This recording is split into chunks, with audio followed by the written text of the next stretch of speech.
Chicken ঝাল fry আমাদের দেশে বেশ জনপ্রিয় একটা খাবার। বিশেষ করে বাংলাদেশি রেস্টুরেন্টগুলোতে রুটি, পরোটা, নান, পোলাও সব কিছুর সাথে সার্ভ করা যায় এমন একটা চিকেনের রেসিপি এটা। হুবহু রেস্টুরেন্টে যেভাবে এই রেসিপিটা করে থাকে সেটাই আপনাদের সাথে শেয়ার করছি। আশা করছি আপনাদের কাছে ভালো লাগবে। এর জন্য এখানে আমি একটা মুরগি নিয়েছি। বাজারে যে সোনালী ফার্মের মুরগি বলে একটা মুরগি পাওয়া যায়, আমি সেই মুরগিটা এখানে ব্যবহার করছি। আপনাদের হাতের কাছে থাকা যে কোনো মুরগি দিয়ে এই রান্নাটা করতে পারবেন। এটাকে আমি রেগুলার কাট করে ভালো করে ধুয়ে পানি ঝরিয়ে নিয়েছি। এখন এর মধ্যে আমি হলুদের গুঁড়া দিয়ে দিচ্ছি 1 চা চামচ, মরিচের গুঁড়া 1 চা চামচ, স্বাদ অনুযায়ী দিয়ে দিচ্ছি লবণ, 1.5 টেবিল চামচের মতো দিয়ে দিচ্ছি টক দই। সবগুলো উপকরণ দেওয়া হয়ে গেলে এখন এটাকে আমি খুব ভালো করে মিশিয়ে নিব। হাতের সাহায্যে মিশানোর চেষ্টা করবেন যাতে করে সবগুলো ইনগ্রিডিয়েন্ট একসাথে মিশে যায়। দেখুন আমার মাখানো হয়ে গিয়েছে। প্রত্যেকটা মশলা কিন্তু চিকেনের গায়ে ভালো করে লেগে গিয়েছে। এখন এভাবে আমি এটাকে 10 মিনিটের জন্য রেস্টে রাখবো। অন্যদিকে চুলায় একটা প্যান বসিয়ে এর মধ্যে আমি দিয়ে দিচ্ছি রান্নার রেগুলার তেল। এখানে আমি 1/4 কাপ তেল ব্যবহার করছি।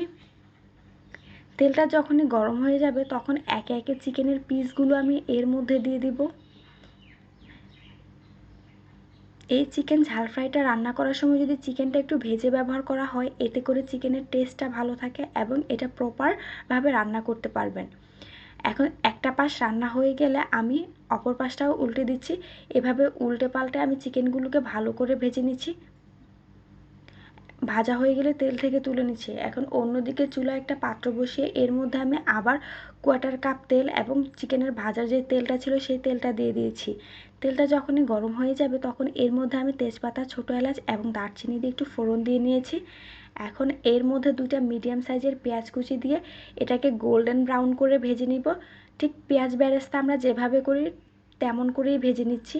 এই রান্নাটা অবশ্যই পেঁয়াজ বেরেস্তা দিয়ে করতে হয়, তা না হলে এর টেস্টটা কিন্তু আপনারা প্রপার পাবেন না।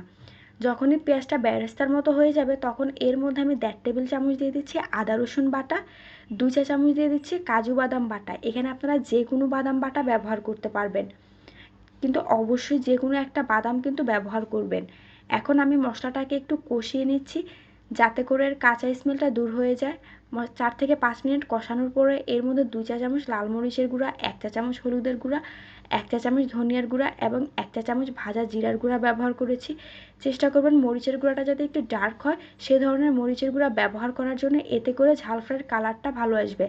এখন সবগুলো উপকরণ একসাথে মিশিয়ে এর মধ্যে আমি 1/3 কাপ দিয়ে দিচ্ছি লিকুইড দুধ এবং দিচ্ছি স্বাদ অনুযায়ী লবণ আর 1 টেবিল চামচ দিচ্ছি টমেটো সস। এখানে কিন্তু অবশ্যই লিকুইড দুধটা ব্যবহার করবেন, এতে করে ঝাল ফ্রাইয়ের টেস্টটা পারফেক্ট আসবে। আর রেস্টুরেন্টগুলোতে কিন্তু দুধ দিয়ে মশলাটাকে কষানো হয়। আমি 6 থেকে 7 মিনিট সময় নিয়ে মিডিয়াম হিটে মশলাটাকে কষিয়ে নিয়েছি। দেখুন মশলাটা থেকে তেল ছেড়ে দিয়েছে আর কালারটা চেঞ্জ হয়ে গিয়েছে। এ পর্যায়ে আমি চিকেনগুলো দিয়ে আবারও এটাকে 3 থেকে 4 মিনিটের মতো কষিয়ে নিব যাতে করে চিকেনের সাথে মশলাটা ভালো করে কষে যায়। দেখতেই পাচ্ছেন আমার কষানো কিন্তু মোটামুটি হয়ে গিয়েছে। এখন এ পর্যায়ে আমি আধা কাপ দিয়ে দিব পানি। আপনারা যদি গ্রেভিটা একটু বেশি রাখতে চান সেক্ষেত্রে পানির পরিমাণটা একটু বাড়িয়ে দিতে পারেন। আমি পানিটা দিয়ে আবার ওটাকে সাথে সাথে নেড়ে চেড়ে মিশিয়ে দিচ্ছি। মিশানো হয়ে গেলে এখন ঢাকনা দিয়ে ঢেকে এভাবেই 6 থেকে 7 মিনিটের জন্য রেখে দিব লো টু মিডিয়াম হিটে। আমি এখন 6 মিনিট পর ঢাকনাটাকে তুলে নিচ্ছি। দেখুন আমার চিকেনটা দেখতে কেমন হয়েছে। মোটামুটি কিন্তু সবগুলো উপকরণ একসাথে ভালো করে মিশে গিয়েছে আর গ্রেভিটা দেখে নিশ্চয়ই বুঝতে পারছেন। আর আমি অফ ক্যামেরায় চেক করে নিয়েছি চিকেনটা কিন্তু পারফেক্টলি সিদ্ধ হয়ে গিয়েছে। আমি সামান্য একটু নেড়ে চেড়ে এখন এর মধ্যে দিয়ে দিচ্ছি কিছু পেঁয়াজ, টমেটো আর ক্যাপসিকাম। এখানে 1/4 কাপ করে আছে আর এগুলোকে আমি কিউব করে কেটে নিয়েছি।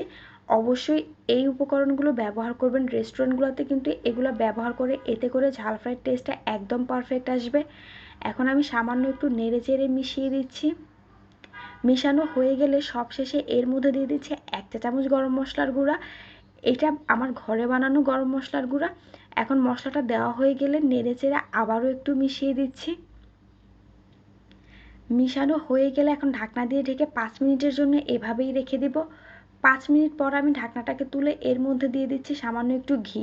ঘিটা এখানে অবশ্যই দেওয়ার চেষ্টা করবেন, এতে করে একটা রেস্টুরেন্টের পারফেক্ট ফ্লেভার পাবেন। ব্যাস রেডি হয়ে গেল মজাদার চিকেন ঝাল ফ্রাই। দেখছেন কত সহজে এটা তৈরি করে ফেলা যায় একদম পারফেক্টলি। আশা করছি আমার আজকের রেসিপিটি ভালো লেগেছে। Thanks for the watching. Bye bye.